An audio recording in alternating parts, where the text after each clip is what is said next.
Recognition to make a unanimous consent request. Without objection? Mr. President, actually, I'm going to ask unanimous consent that we go ahead and confirm General Kaine as Chairman of the Joint Chiefs of Staff. But I must say that I do so with mixed feelings. On the one hand, we need a Chairman of the Joint Chiefs of Staff immediately. And there's overwhelming support on the Democratic side and Republican side for this nomination. On the other hand, passage of this confirmation would pretty much end our week, and that would prevent us from getting a lot of work done later on this afternoon and into tonight and tomorrow if we have to stay till tomorrow to confirm this very important officer as Chairman of the Joint Chiefs of Staff. So in a way, we can have it either way. But frankly, to stay here and get some Congressional Review Act resolutions done so that we can end a number of the pernicious regulations foisted off on the American people and on our economy by the Biden administration, that has a lot of appeal also. So with that in mind, and in an effort to accommodate members on both sides of the aisle who really believe we can finish our business today, I ask unanimous consent that the cloture motions filed yesterday on executive calendar number 75, numbers 75 and 74, making General John Kaine Chairman of the Joint Chiefs of Staff, ripen at 3 p.m. time today. Is there objection? I object. Objection is heard. Mr. President, I may have other unanimous consent requests, but if I could be heard on this matter for another moment, I would seek recognition for that purpose. The senator is recognized. And I'm happy to yield to my friend from Alaska, who has now vacated the floor. I thought we had this more synchronized, Mr. President. But let me say this. There was a vote earlier this week in the Armed Services Committee. It passed the Armed Services Committee with overwhelming Democrat and Republican support. 23 yeses and only 4 noes.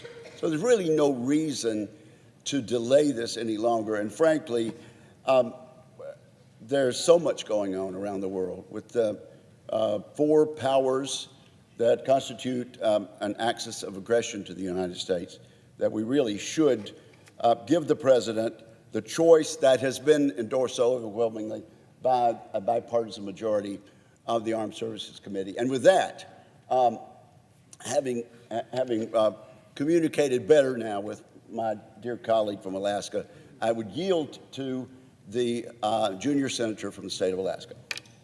Mr. President. I recognize the senator from Alaska. Mr. President, I certainly hope my Democratic colleagues can let us move forward on this. We're going to stay all night until we get the President's Chairman of the Joint Chiefs confirmed.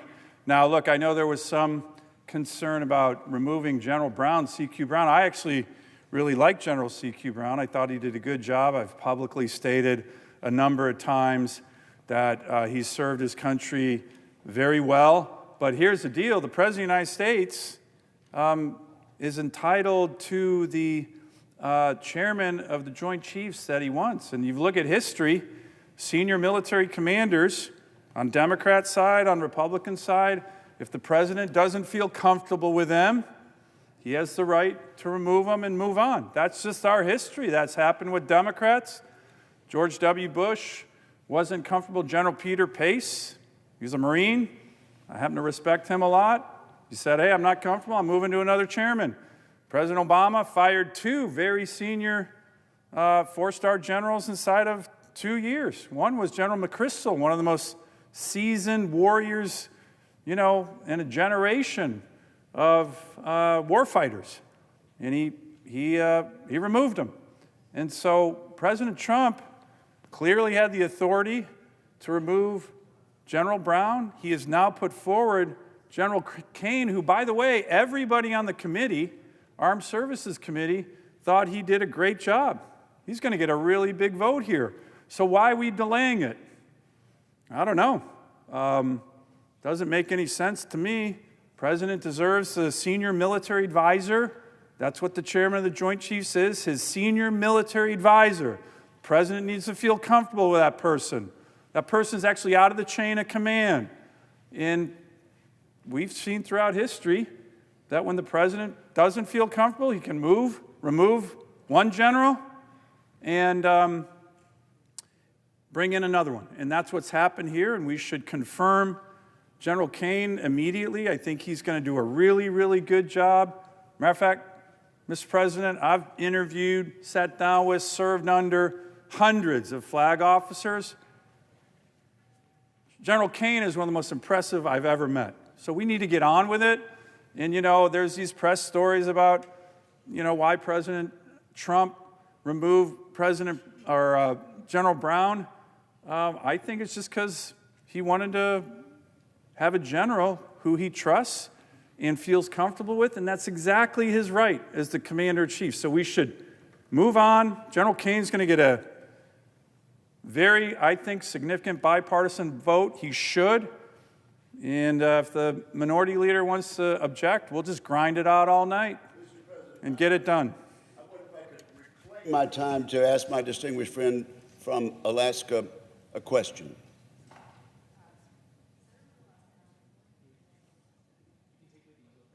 The senator from Alaska has the floor, and he can yield for a question. I yield to my good friend from Mississippi. Yes, that's correct. Well, I would then ask my distinguished friend from Alaska, isn't it a fact that General Kaine, time and again, has demonstrated his aptitude and leadership abilities while actually deployed in combat zones, leading service members in Iraq and Syria, and while serving in various special operations force units, and also in the intelligence community, and that he ran some of our most secretive programs for the security of Americans? That's absolutely my good friend from Mississippi. The chairman of the Joint Chiefs, by the way, the chairman of the Armed Services Committee, by the way, a senator who knows probably more about the military than anyone else here, has it exactly right. General Kaine has this breadth of experience, not just a fighter pilot with thousands of hours, combat hours in flight, but has worked very closely with our intel services, has very significant combat experience in Iraq and Syria. Very interestingly, Mr. President, and the chairman of the Armed Services Committee knows this, has private sector experience. And you would say, well, why does that matter? It actually matters a lot because of our military and the need to integrate our very powerful private sector. So he brings a wealth of experience that, to be honest, in my 10 years in this position as a U.S. Senator on the Armed Services Committee, in my 30 years in the Marine Corps, I have never seen a general that brings it all together. So I think he's going to be outstanding and exceptional. If the gentleman would further yield, I just wondered if the gentleman would yield to the distinguished minority leader to ascertain how this matter is going to be resolved differently if we wait until tomorrow.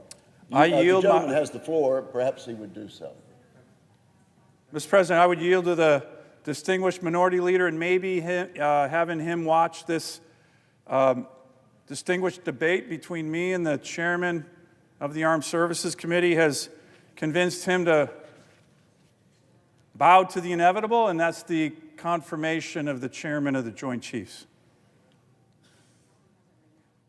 Senator from Alaska has the floor. Senator from New York is not seeking recognition.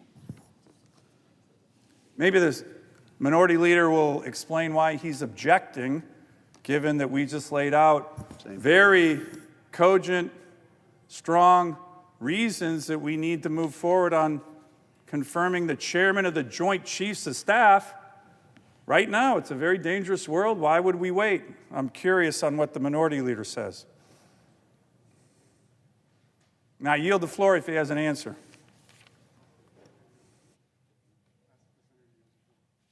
Senator, yield the floor. Senator yields the floor to answer that inquiry that I asked you.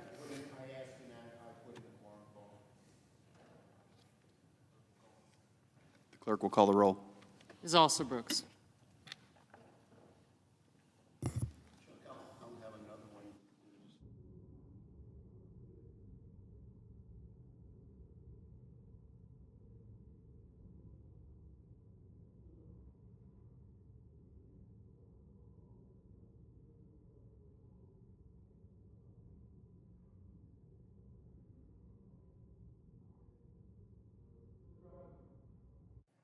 Senator from Alaska.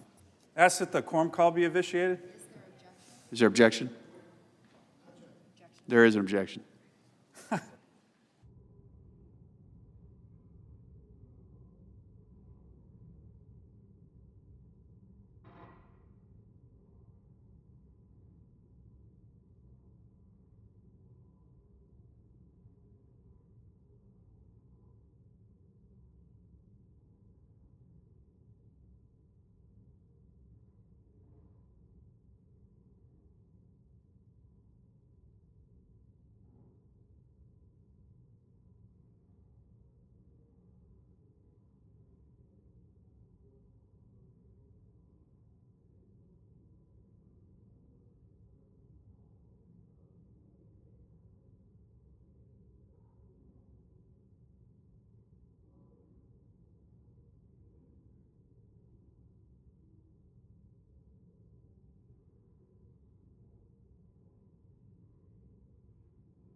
Mr. President.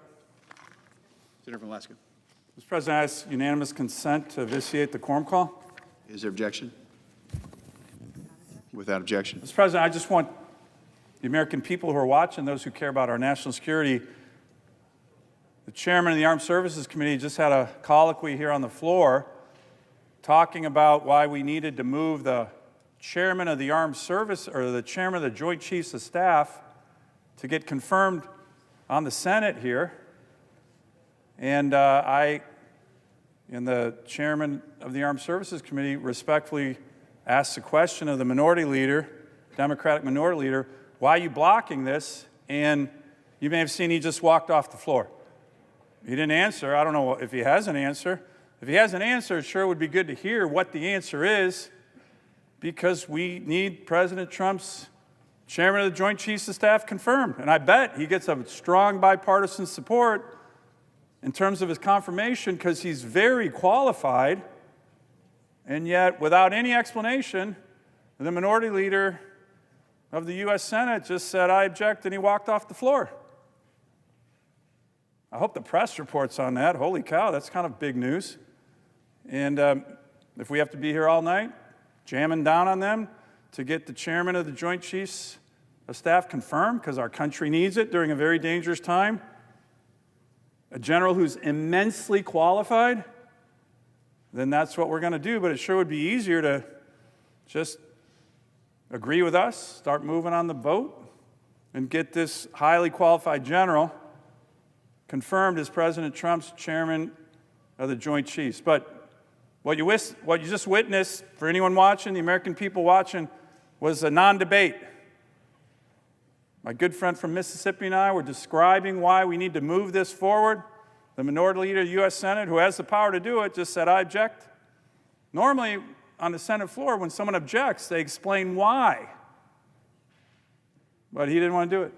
Just walked off the floor. So that's what we just witnessed. A little bit unusual, particularly when it comes to a confirmation that's so important. There's very few confirmations that the U.S. Senate does that are more important than confirming the chairman of the Joint Chiefs of Staff.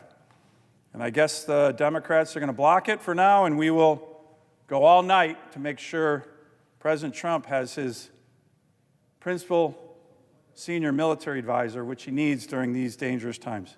I yield the floor.